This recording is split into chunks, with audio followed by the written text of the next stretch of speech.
Hai guys, welcome back again with Enkun di channel Endesu. Fans pemburu iblis silahkan merapat, karena di video kali ini kita akan membahas lanjutan cerita Kinmetsu no Yaiba. Setelah Muichiro, sang pilar kabut yang secara mengejutkan menolong Kotetsu dari serangan iblis ikan. Lebih tepatnya kita akan mereview manga Kimetsu no Yaiba chapter 108 yang bersumber dari website manga kita, Mangaku atau Komiku. Buat kalian yang belum lihat review chapter sebelumnya, bisa klik link di pojok kanan atas video ini ya. Dan buat kamu yang cuma ngikutin animenya atau tidak mau kena spoiler, Enkun sarankan bikin stop videonya aja dari sekarang. Nah, di chapter 108 ini, Tanjiro mulai menemukan kelemahan dari kloningan iblis Hantengu yang mereka hadapi. Penasaran? Oke, langsung aja kita bahas. Let's go!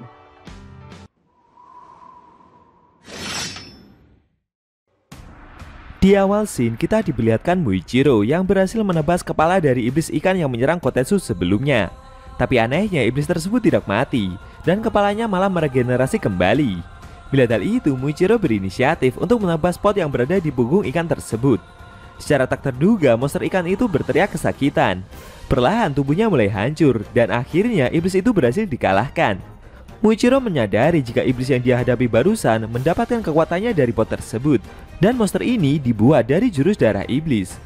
Setelah berhasil diselamatkan, Kotetsu segera menghampiri Muichiro dan memeluk pilar kabut itu sampai menangis penuh rasa syukur. Sempat pula Kotetsu meminta maaf atas perkataan kasar yang dia lontarkan sebelumnya. Dia juga mengaku dan meminta maaf telah memanggil pilar itu dengan sebutan kepala rumput laut. Setelah semuanya telah selesai, Muichiro pergi dan bergegas kembali menuju ke medan pertempuran. Kotetsu meminta pilar itu untuk berhenti. Dia kembali memohon bantuan kepada Muichiro karena saat ini Kanamori-san juga sedang diserang. Sambil menangis, Kotetsu menambahkan jika Hagane Sukasan masih menempa pedang milik Tanjiro. Dia bahkan terus bekerja tanpa beristirahat sama sekali. Sambil bersujud di hadapan pilar itu, Kotetsu memohon. Menurutnya jika mereka menunda sedetik saja, mungkin nyawa kedua penempa pedang itu tidak akan bisa diselamatkan. Muichiro mencoba untuk menolak permohonan tersebut. Akan tetapi tiba-tiba dia teringat dengan ucapan Oyakata Sama di masa lalu. Sontak saja Muichiro langsung terkejut dan langsung memegang kepalanya. Dia mulai mengingat kejadian tersebut, tepatnya saat kondisinya sedang sekarat.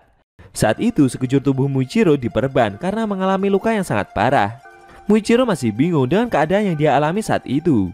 Lalu Oyakata Sama bersama istrinya datang untuk menjenguk. Beliau berpesan kepada Muichiro untuk bertahan hidup. Asalkan Muichiro hidup, dia masih bisa melakukan sesuatu. Oyakata Sama yakin jika ingatan dari Muichiro akan kembali suatu hari nanti. Beliau meminta Muichiro untuk tidak melewatkan kesempatan yang dia dapatkan. Suatu hari nanti, sesuatu yang mungkin sepele bisa jadi akan menghilangkan kabut di dalam kepalanya. Setelah teringat dengan kejadian itu, akhirnya pilar kabut tersebut pergi menuju tempat Kanamori-san dan Hagane Sukasan berada. Kotetsu yang digendong secepat itu berteriak dan meminta pilar tersebut untuk bergerak dengan pelan. Melihat bocah itu yang terus mengeluh, Muichiro memperingatkan Kotetsu untuk berhati-hati karena dia bisa menggigit lidahnya sendiri. Sambil terus berlari, Muichiro bertanya-tanya dalam hati, apakah tindakan yang dia lakukan ini bisa dibenarkan? Karena dengan keputusan ini, praktis dia tidak akan bisa melindungi penduduk desa dari penyerangan para iblis. Setelah itu, raut wajah Muichiro berubah. Tekadnya telah bulat karena Oyakata Sama telah mengakui kemampuannya. Akhirnya dia dengan berani terus melangkah maju demi menyelamatkan beberapa orang, meskipun jumlahnya sedikit. Scene kembali ke pertempuran inti, di mana ada Tanjiro yang hampir diserang oleh iblis Urogi dengan kekuatan gelombang ultrasoniknya. Beruntung dengan cepat, pemburu iblis itu langsung menebas kepala iblis yang mengikat kakinya tersebut. Tapi sesaat Tanjiro merasa menyesal karena dia telah berhasil membelah tubuh dari iblis itu, dan besar kemungkinan iblis tersebut akan membelah diri lagi. Benar saja, secara mengejutkan, tubuh iblis yang terpotong itu kembali membentuk wujud iblis baru, lalu kembali menyerang Tanjiro menggunakan gelombang ultrasoniknya.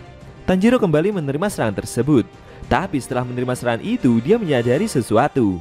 Ternyata jika para iblis itu telah membelah diri, akan membuat kekuatan serangan mereka menurun. Menurutnya, semakin banyak para iblis itu membelah diri, mereka tidak akan bertambah kuat, tapi justru malah sebaliknya. Sekilas tadi, Tanjiro juga melihat 4 emosi utama yang tertera di lidah para kloningan iblis tersebut. Kemungkinan besar saat itu mereka sedang berada dalam kondisi terkuat ketika membelah diri menjadi 4 bagian saja. Sambil mencoba menyerang iblis yang tubuhnya sudah semakin kecil itu, Tanjiro mengambil kesimpulan Jika dia membelah iblis yang berada di hadapannya ini, besar kemungkinan mereka tidak akan dapat membelah diri lagi. Sayangnya, iblis kecil itu berhasil menahan tebasan pedang yang Tanjiro lancarkan. Secara mengejutkan, dari belakang, Urogi muncul lagi, dan dia kembali menyerang Tanjiro dengan melancarkan gelombang ultrasoniknya. Tanjiro menyadari serangan itu, dan kali ini dia berhasil menghindar.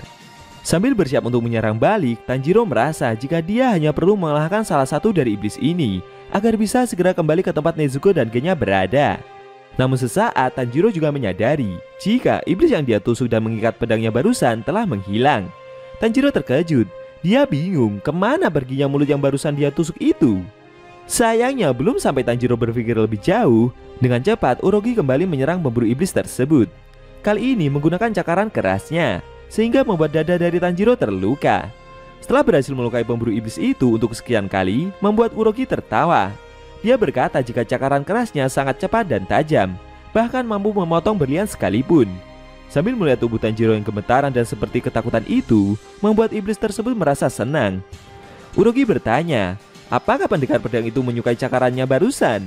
Karena setelah ini dia akan benar-benar menghabisi pemburu iblis tersebut. Tapi sambil tersenyum penuh keyakinan, Tanjiro berkata dan meminta iblis itu untuk waspada. Dengan cepat, Tanjiro malah berhasil menebas kepala iblis tersebut secara vertikal. Urogi yang berhasil dilukai itu terkejut.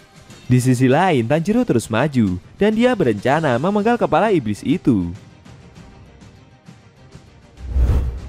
Namun dengan sigap, Urogi mencoba menyerang Tanjiro lagi dengan gelombang ultrasoniknya. Akan tetapi, kali ini serangannya berhasil digagalkan. Tanjiro berhasil menebas leher Urogi. Lalu dia segera melancarkan tebasan terakhir untuk membunuh iblis itu. Apakah Tanjiro akan mampu mengalahkan kloningan Hantengo yang bernama Urogi tersebut? Sayangnya Shin harus berpindah. Kali ini ke lokasi pertempuran yang berada di penginapan. Di sana ada Nezuko yang masih berhadapan dengan kloningan iblis yang bernama Karaku. Dengan sekuat tenaga mereka saling menyerang, sekaligus mencoba menahan serangan satu sama lain. Melihat perlawanan yang Nezuko tunjukkan membuat Karaku merasa bergairah. Dia meminta iblis itu untuk berusaha lebih keras lagi dalam melawannya. Sedangkan Sekido yang melihat pertempuran mereka meminta Karaku untuk segera menghabisi gadis iblis itu sekarang juga. Tapi Karaku yang semakin bersemangat itu meminta iblis tersebut untuk tidak ikut campur dalam urusannya. Dia bahkan menyarankan kedua rekannya tersebut untuk pergi dan membunuh para warga yang ada. Di sisi lain, kloningan iblis yang bernama Aizetsu yang berhasil menusukkan tombaknya ke dada Genya memberitahu rekan-rekannya itu jika setelah ini dia akan membunuh Nezuko. Seusai pertarungannya dengan pemburu iblis ini berakhir. Tapi dalam benaknya sendiri, Aizetsu bingung kenapa tombaknya tersebut tidak bisa dia tarik sama sekali. Di luar dugaan, Genya masih bertahan hidup. Sambil tersenyum, dia berkata jika lawan yang harus iblis itu hadapi adalah Genya seorang. Lalu pemburu iblis itu kembali menembakkan pelurunya, dan kali ini tepat mengenai kepala Aizetsu dengan sangat telak. Apakah dengan tembakan itu Genya akan berhasil mengalahkan kloningan iblis tersebut? Lalu bagaimana nasib dari Tanjiro beserta Muichiro yang masih berada di dalam hutan tadi? Sayang sekali scene cerita manga Kimetsu no Yaiba chapter 108 telah berakhir.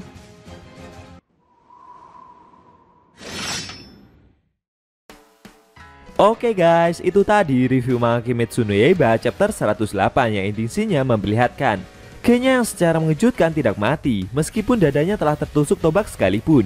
Di luar dugaan, dia malah membalikkan keadaan dan melancarkan tembakannya hingga membuat leher dari Aizetsu terpotong. Bagaimana menurut kamu? Jangan lupa tinggalkan komentar kalian ya. Kalau mau nonton review sebelum atau selanjutnya bisa klik link di deskripsi. Linknya udah Mimin taruh di sana kok. Buat kalian yang punya Instagram atau TikTok, jangan lupa follow sosmed Mimin juga guys. Oke? Tekan like kalau suka sama video ini dan dislike kalau nggak suka. Jika ada kata-kata dari Enkun yang kurang pas, Enkun mohon maaf dan sampai bertemu di video review manga Kimetsu no Yaiba selanjutnya.